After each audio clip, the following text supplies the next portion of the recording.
Assalomu alaykum. Edingiz tabrik bo'lsin. Nom Xudoberga ko'raman, o'zbek turkmanlarimiz ko'p to'plangan. Ya'ni men Olmoniyada bu qadar to'planganini ko'rgan o'g'adim. Ya'ni ko'p oz edi.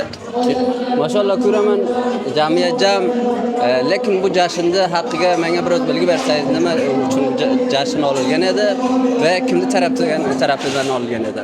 Va alaykum assalom. Sizga ham qizg'in salomlarimni taqdim qilaman va siz orqali butun xalqimizga, o'zbek turkman xalqigaki butun dunyoda yashaydi va xususan Olmonda yashayotgan xalqlarimizga chin ko'ngildan salom taqdim qilaman.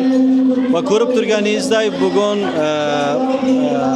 Navruz bayrami va hamda Ramazon hayit bayramini bizlar ikkisini bir joyga, chunki ikkisi ham yaqin paytda kelib qoldi.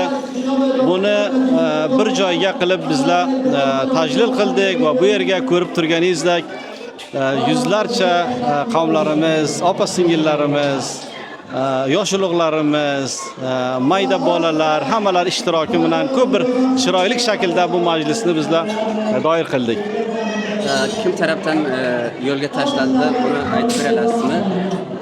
Albatta bu Turkiston birlik anjumanini ibtikori bilan va xalqimizni hamkorligi bilan bu yo'lga tashlandi.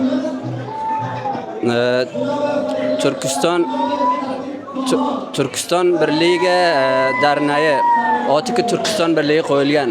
Buni bizani bilasizki, jo'grafiyamiz Turkiston bor.